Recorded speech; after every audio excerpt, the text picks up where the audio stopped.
Hello guys, कैसे उम्मीद है अच्छे होंगे सभी। भाई फेसबुक पे इंस्टाग्राम पे एक आंटी की बहुत अच्छी वीडियो वायरल हो रही। भाई उनकी वीडियो देख के मेरे भी आंसू आ गए। और आप भी देखो वीडियो को और फिर बताना मुसलमान कैसे होते हैं।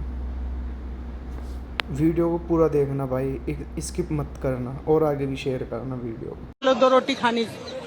तो मैं आपको बताना चाहूंगी, तो उन्होंने मौलाना जी ने कहा कि आप अपना जितनी जितनी जिसकी हैसियत है वो बाहर रख दो, राशन रूशन जो भी है। तो हालांकि ट्रक भर भर के गए हैं मुसलमान लोगों ने, मुसलमान मेरे भाइयों ने ट्रक भर भर के पंजाब में भेजे हैं। तो अब वो मौलाना ने कहा, एक के घर गए कि भाई तुम भी डाल दो। वो बेचारी रोटी खा रही थी, गरीब थे वो लोग। तो उसने क्या करा कि उन बच्चे खा चुके थे, उसकी 2 रोटी पड़ी हुई थी और उसमें नमक पड़ा था। उसे पता कोई मांगने के लिए आ गए हैं, अभी मुझे राशन या कुछ भी सामग्री देनी है, आप दे दो। तो वो फटाफट बाथरूम में छिप गई। तो मौलाना जी अंदर आ गए, भी क्या बात, कहाँ पर हो, बाहर आओ बेटा। वो बाहर आ गई। तो उसने कहा कि कैसे हो, शुक्र है अल्लाह का। उसने कहा अच्छा, तो फिर सब कुछ है आपके पास है देने दुने के लिए, शुक्र है अल्लाह का, दो। फिर उसने वो 2 रोटी दे दी जो नमक में लगी हुई थी। ऐसे होते हैं मुस्लिम जिन्हें बदनाम किया जाता है। उसने मौलाना जी को वो दे दी, वो रोटी दे दी। मौलाना जी की आंखों में आंसू आ गए। उसने वो 2 रोटी अपने जेब में डाल ली मौलाना जी ने, और चल निकले के बैठ बहन मैं भी आ रहा हूँ। तो वो अपने घर गए।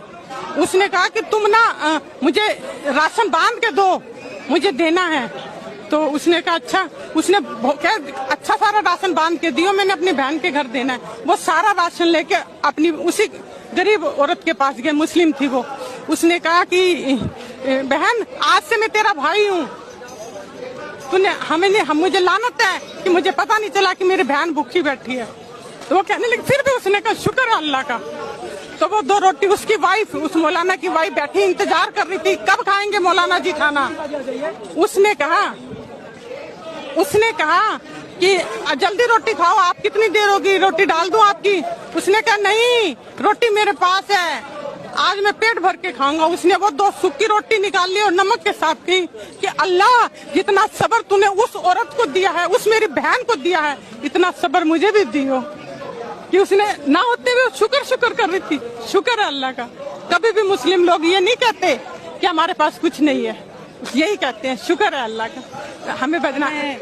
ये आंटी सहारनपुर से आई है और इन्होंने आते ही सबसे पहले ये कहा कि बेटा एक काम करना कि भाईचारा बचाए रखना। मतलब ऐसे अलग, मैं समझ नहीं पाती हूँ कि लोग इतनी अपनी जिंदगी में लोग कितना त्रस्त हैं, इसके बाद भी आंटी इतना समय निकाल के आप ये चाहती हैं कि इस तरीके की चीजें हो। मैं रहूं ना रहूं बेटा, अब देश तुम्हारे हवाले है बेटा, अब देश तुम्हारे हवाले है। तुमने लोकतंत्र को बचा के रखना है, हिंदू मुस्लिम के भाईचारे को बना के रखना है बेटा, है ना। और रही बात, मैं आपको इतनी छोटी सी बात कहना चाहूंगी। मेरे बेटे ने हमारा मकान बेच दिया, दुकानें बेच दी, हमने दर दर की ठोकरें खाई हैं। पता क्यों? क्योंकि उसे डिप्रेशन हो चुका था। अब ठीक है मेरा बेटा, लेकिन मैं उसे मरता हुआ नहीं देख सकती थी बेटा, मेरा बच्चा था। मैं उसे इतनी कमियों के मैं मरता तो नहीं देख सकती थी उसे। जो बच्चे कुछ करना चाहते थे, नीट के पेपर में सारी रात जाग के उन्होंने पढ़ाई की, इतने सपने थे उनके, माँ बापों ने पता नहीं कितना कुछ कुर्बान करा उनके पीछे, है ना, कि मेरे बच्चे पढ़ लें, और वो बच्चे मारे गए। बताओ वो कितना दुखी होंगे जब मैं कहती हूँ कि मेरे बच्चे को कुछ ना हो, मेरा बच्चा आज कोई काम नहीं करता, फिर भी मैं अपने पागल बच्चे को सीने से लगा के चलती, नहीं मेरा बच्चा जीता रहे।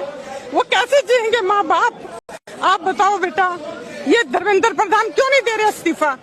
देना चाहिए उनको बेटा, है। ये मेरे नौजवान बच्चे जिनका एक एक सेकंड कीमती है, उनको आपने क्या करा? उनको सड़क पे बिठा दिया है। ऐसा मत करो धर्मेंद्र प्रधान, फिर भगवान की लाठी में आवाज नहीं होती।